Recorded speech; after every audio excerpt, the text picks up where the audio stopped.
Hey guys, welcome back to my channel. It's me Shana's Recipes. അപ്പോൾ എന്തെല്ലാം എല്ലാവർക്കും സുഖമല്ലേ? ഞാനിന്ന് ബ്രെഡ് വെച്ച് നമുക്ക് തയ്യാറാക്കാൻ പറ്റിയ ഒരു ചായ പലഹാരത്തിൻ്റെ റെസിപ്പിയുമായിട്ടാണ് വന്നിട്ടുള്ളത്. അപ്പോൾ അതിലേക്ക് ആവശ്യമായിട്ട് ഒരു ഉള്ളി വേണം, പിന്നെ എരിവിനാവശ്യത്തിന് പച്ചമുളക്, ഇഞ്ചി, വെളുത്തുള്ളി, കറിവേപ്പില ഇവ റെഡിയാക്കി വെച്ചിട്ടുണ്ട്. ഇനി ഒരു ചീനച്ചട്ടി എടുത്തിട്ട് അതിലേക്ക് അല്പം വെളിച്ചെണ്ണയും കൂടി ഒഴിച്ചു കൊടുക്കാം. എന്നിട്ട് നമ്മൾ നേരത്തെ മുറിച്ച് വെച്ച ഉള്ളിയും പച്ചമുളകൊക്കെ ഇട്ട് കൊടുത്തിട്ട് നല്ലോണം ഒന്ന് വഴറ്റിയെടുക്കാവുന്നതാണ്. അപ്പോൾ ആദ്യമായി കാണുന്നവരാണെങ്കിൽ എൻ്റെ ചാനൽ നിങ്ങൾക്ക് ഇഷ്ടപ്പെടുന്നുണ്ടെങ്കിൽ പ്ലീസ് ഒന്ന് സബ്സ്ക്രൈബ് ചെയ്യണേ, ആ ലൈക്ക് ബട്ടൺ കൂടി ഒന്ന് ക്ലിക്ക് ചെയ്തേക്കണേ. അപ്പോൾ നല്ലോണം ഒന്ന് വഴറ്റിയെടുക്കാം. ആവശ്യത്തിന് ഉപ്പും കൂടി ചേർത്ത് കൊടുത്തിട്ട് നല്ലോണം ഒന്ന് വഴറ്റിയെടുക്കാവുന്നതാണ്.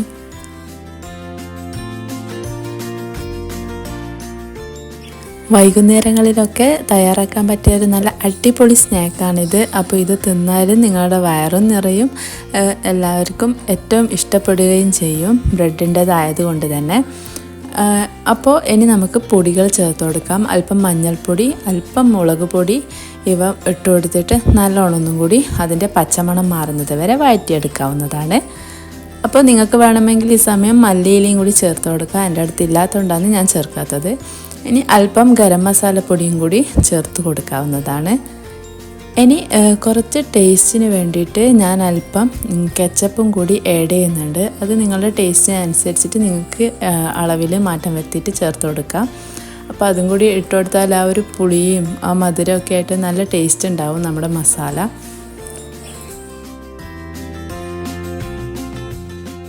അങ്ങനെ നമ്മുടെ ഫില്ലിംഗ് ഇവിടെ റെഡി ആയിട്ടുണ്ട്. അപ്പോഴത്തേക്ക് 2 മുട്ട ഞാൻ പുഴുങ്ങാൻ വേണ്ടി വെച്ചിട്ടുണ്ടായിരുന്നു. അപ്പോൾ ഞാനിവിടെ മുട്ട ഹാഫ് ആക്കിയിട്ടാണ് ഫില്ല് ചെയ്യുന്നത്.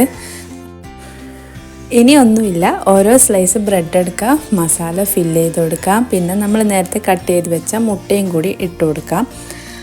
അപ്പോൾ അടുത്ത സ്ലൈസ് വെക്കുമ്പോൾ ജസ്റ്റ് ഒന്ന് അതിൻ്റെ സൈഡ് മൊത്തം ഒന്ന് വെള്ളത്തിലൊന്ന് മുക്കിയെടുത്തിട്ട് അതിൻ്റെ സൈഡിലൊന്ന് നല്ലോണം ഒന്ന് പ്രസ് ചെയ്ത് കൊടുക്കുക ചെയ്യേണ്ടത്. അപ്പോൾ ഞാൻ ഈ വീഡിയോയിൽ ചെയ്യുന്നത് പോലെ മൊത്തത്തിൽ കവർ ചെയ്തിട്ട് ഇങ്ങനെ നല്ലോണം അമർത്തി കൊടുക്കുക. അപ്പോൾ ആ വെള്ളത്തിൻ്റെ അംശം കൊണ്ട് ബ്രെഡ് നല്ലോണം ഒന്ന് ഒട്ടിപ്പിടിച്ച് കിട്ടും. അപ്പോൾ നല്ലോണം പ്രസ് ചെയ്തിട്ട് അതിലെ വെള്ളം നല്ലോണം ഒന്ന് കളയണം. എന്നിട്ട് ഓയിൽ വെച്ചിട്ട് നല്ലോണം ഹൈ ഫ്ലെയിമിലിട്ടിട്ട് ആകുമ്പോൾ അതിലേക്ക് ഇട്ട് കൊടുത്തിട്ട് ജസ്റ്റ് വേഗത്തിലൊന്ന് മറിച്ചും തിരിച്ചും ഇട്ട് കൊടുത്തിട്ട് ആ ഒരു റൊട്ടിൻ്റെ കളറ് മാറുന്നത് വരെ ഒന്ന് ഇട്ട് കൊടുത്താൽ മതി. വേഗത്തിൽ തന്നെ കോരിയെടുക്കാം, നമുക്ക് വേവാനൊന്നുള്ള കാര്യമൊന്നുമില്ല. അങ്ങനെ നമ്മുടെ ടേസ്റ്റി ആയിട്ടുള്ള ബ്രെഡ് ബോംബ് ഇവിടെ റെഡി ആയിട്ടുണ്ട്. തീർച്ചയായും എല്ലാവരും ഇതൊന്ന് ട്രൈ ചെയ്ത് നോക്കാം, ഫീഡ്ബാക്ക് അറിയിക്കാൻ മറക്കല്ലേ. അപ്പോൾ പുതിയ വീഡിയോയുമായി വരുന്നത് വരേക്കും ബൈ.